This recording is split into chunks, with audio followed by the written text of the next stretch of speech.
Hey everyone, welcome back to Perfect Spiral Capital. I'm Rob Brayton, and today we're going to be talking about the 35% problem.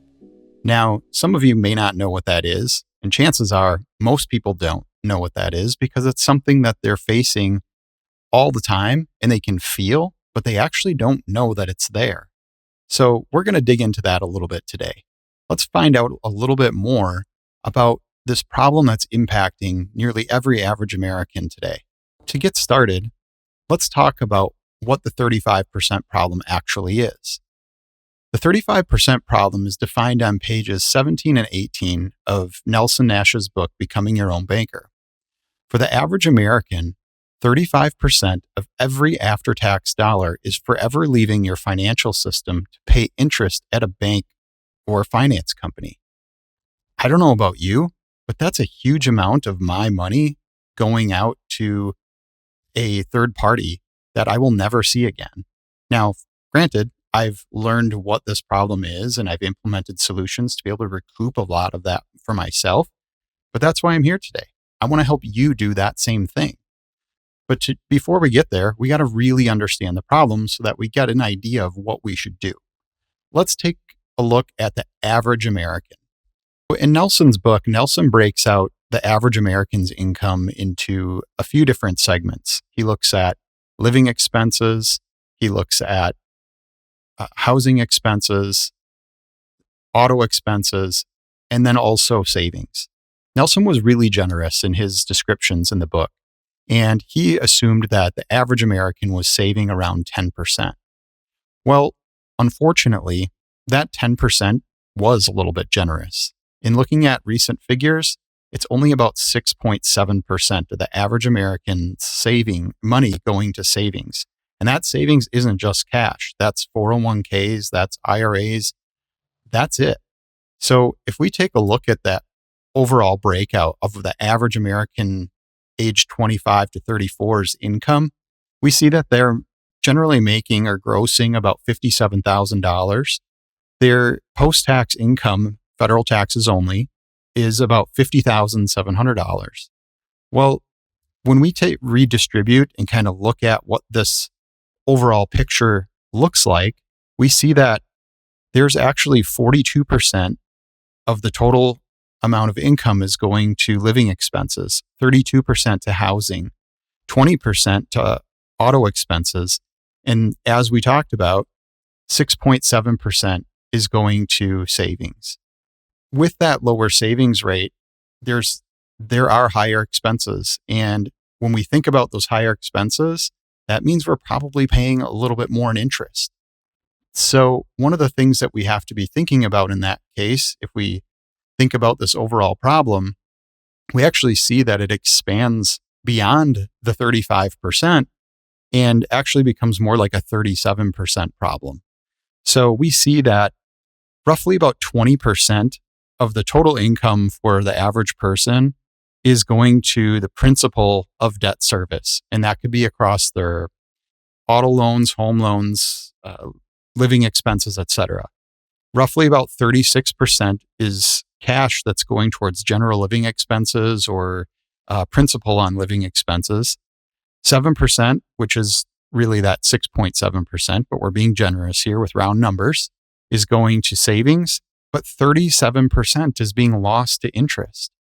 That is a huge amount of every after-tax dollar that is leaving someone's system. Is there really any surprise or any wonder why people struggle to make any financial headway? We have 7% of our total income going to savings, trying to fight a headwind of 37% in our financial life. I don't know about you, but that is a huge amount of money leaving a system that we will never really overcome if we continue to stay in that system. And I think that's why we see so many different Americans today struggling financially or having concerns about their financial future. It's not because that they aren't trying to do what they can with their money. It's in reality that they're facing this huge headwind that they're really having a hard time to overcome. Well, that's what we're trying to do here today. We want to educate you and help you to understand a problem that you might be facing in your own life and then provide some options on how we can overcome that. But one thing to think about is that everything in our lives is financed, whether it's paid in cash, like we just saw on the previous slide. We had 30% of our income going directly back out in cash expenses. When that cash goes out, we never see a return on that cash in the future. It's completely gone as well. So while some people out there might say paying in cash and avoiding debt is the best way to go, well, there's a cost to that, and it's the future interest that could have been earned on that money. At the same time, we also have all of that money going out in interest, so there's all those finance charges that are leaving our system as well. If a person was able to just read Nelson's book and understand more about creating their own banking system, a lot like what we teach here at Perfect Spiral Capital, it would allow a person to not only recapture some of that interest, but it would also allow you to redirect some of those cash funds into a system that's going to constantly earn interest on those dollars, not just now, but forever. That being said, one of the things we want to look at is, what if we could take that interest and we could convert some of it into, instead of a headwind, but a tailwind? Well, let's look a little bit closer at that. So we can see that from age 30 to age 65, 37% of that after-tax income going to interest would be $650,000. So if we could even recoup half of that amount, that would make a massive difference for the average American. Here's a graph that shows that difference. If the average American was able to leverage the infinite banking concept and only recoup just half of the interest they're paying today, we would see that savings piece that was really small at 6.7% could jump all the way up to 25%. That's a massive difference. And that gives people hope. That gives people security. Not only that 25% could then be reinvested in some way, shape, or form to potentially grow even further. What did we learn here today? We learned that there's a silent predator out there in our finances, if you will. That 35% problem is real, and it's impacting every after-tax dollar we face.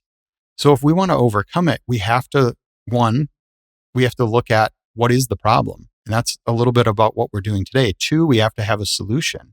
3, we have to implement a process to overcome that.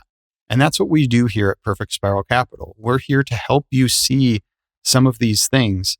But first and foremost, I highly recommend that you get this book, that you get Becoming Your Own Banker. It's going to help you see what's going on, and then get in touch with us. We're going to be able to help you through this process and help you identify these snakes and dragons, as Nelson liked to call them, in your life. And let's put together a plan that allows you to overcome them. So if you found this video valuable today, feel free to like and subscribe for more content from Perfect Spiral Capital.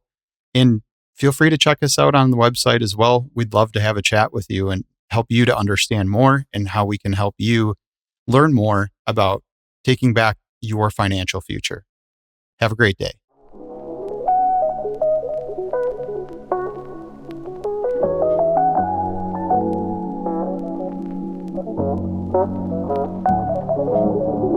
Thank you.